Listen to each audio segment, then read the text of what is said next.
So, one of the largest follies that I've seen myself make, and I've watched other game creators make, particularly those who lack any kind of experience, is the fact that a lot of them try to reinvent the wheel.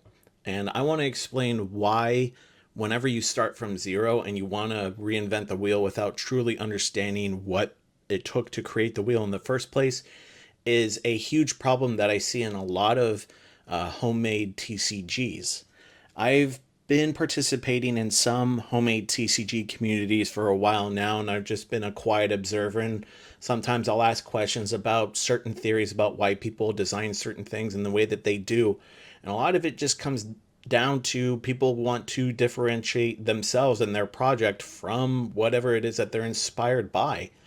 And honestly, if you stray too far away from it, that can be a detriment to the entire project as a whole. There's only a few times when it comes to reinventing the wheel in terms of trading card game design where it's actually worked and stuck out for a long period of time. The only things that I can really think of that come off the top of my head is Pokemon, Yu-Gi-Oh, and Flesh and Blood.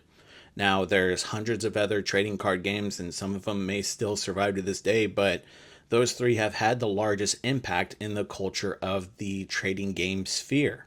Honestly, it's just the one thing that always comes to mind is life decking, and how a lot of game designers try and use life decking or some other form of resource management that involves the deck or involves the holy grail of building a TCG with only using the cards, that I see a lot of pitfalls in. And honestly, it just comes across as really uninspired designs. And not uninspired as in boring, but uninspired as in they took the entire kitchen sink, threw it at the table, and try and see what sticks and what doesn't. And a lot of it just ends up being that not a whole lot of it sticks because there's so much information that it honestly becomes overwhelming. Because one of the things about a trading card game is that inherently it's already kind of difficult to wrap your head around in, especially if you're not well experienced in a trading card game. If you are well experienced in a trading card game and you want to learn a new game, and then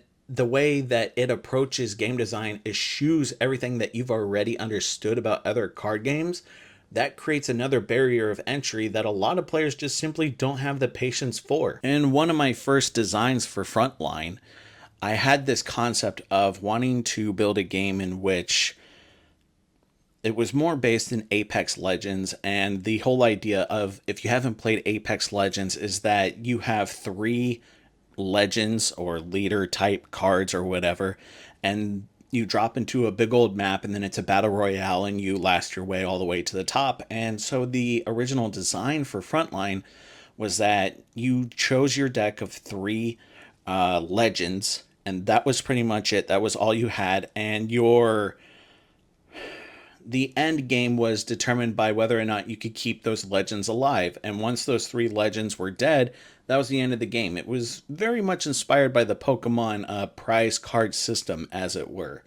And instead of each player having their own deck, this was more of like a living card game situation where there was like one unified deck that everyone drew cards off of, and then you played against each other. And I came to realize while I was playtesting this is that there was too many wrenches that were being thrown in that was getting in the way of actually enjoying the game, and the entire process was spent trying to learn how this game works in its own specific context. And this wasn't learned over the course of one or two playtests. This was learned over the course of a few dozen playtests with a bunch of different people, and they spent most of the time trying to learn how this game works rather than actually trying to enjoy the game for what it was. And this wasn't after like one game, this was after like three or four games.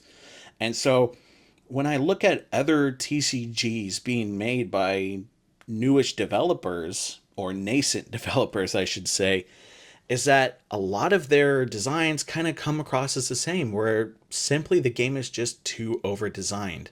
And having your game being over designed is a death mark that I feel hurts more than a game being under designed, because as long as a game is under designed to a certain aspect to where certain parts can be recognizable, at least at that point there is a point of entry for players to enjoy the game. Whereas if a game is over designed, it can be a bit daunting. Like, for example, I have a friend, still friends with him.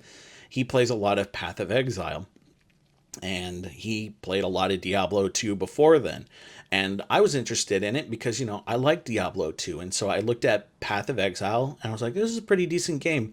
And then you look at the skill tree and you're like, what is this? There's too much information. I'm sure if I like really got into it, I'd probably love it. But it's just an information overload and there's way too much to take in. And I share this sentiment with a lot of board games, and it's a big reason why I can't play board games is because not only does it take like a half hour to set up a game, it takes like 3 or 4 games to like really understand how it actually works on an intuitive level. Whereas there are certain card games like Pokemon, for example, where you don't have to be experienced in card games to know Pokemon because the way that that system is designed is very, very intuitive. So, how do you get out of this rut? How do you get out of over designing? Simply put, you need to copy and paste.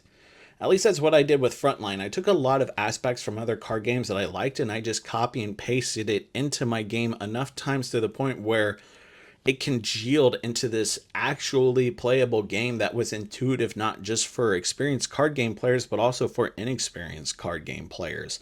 And that's kind of the sweet spot that I feel like I hit with my design approach was honestly standing on the shoulders of giants, because if I'm going to spend all this time trying to reinvent how a game works and then nobody wants to play the game, then why did I even put in all that effort in the first place? It's better off being on the shoulders of giants and understanding what works and then building upon that.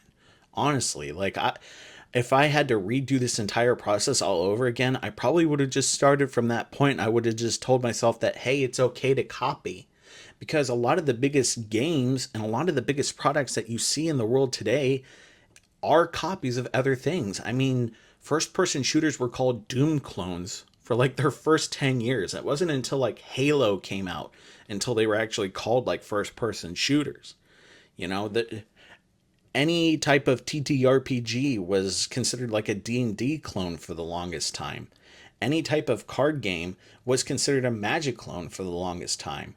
And so that's just kind of what it has to be, is that enough clones have to take place and enough innovation and iteration has to take place for that to become a genre upon itself. And that's really how true evolution and how true innovation begins, is you have a really cool idea and then you build upon that. Because I mean, Magic the Gathering, which is the baseline for all trading card games, wasn't inherently original because Richard Garfield was like, hey, I like poker and I like these 52 card games that you get from these 52 card decks. How do you add a tradability and collectability aspect to it? And well, that's where it went. If it wasn't for games like poker or blackjack, you wouldn't have Magic the Gathering in the first place. So that's what I really want to try and hammer into any viewers watching this video, is that yes, while it is a noble effort to try and create something truly original and innovative, it needs to be done for the right reasons and not just because you want your game to stick out. If you want your game to stick out, there are better ways to do so rather than just trying to make something truly unique and original, because a lot of times something that may be truly unique and original may not always be approachable. Anyways, my name's Nick. I like making games. You all been wonderful, and I'll catch you on the flip side.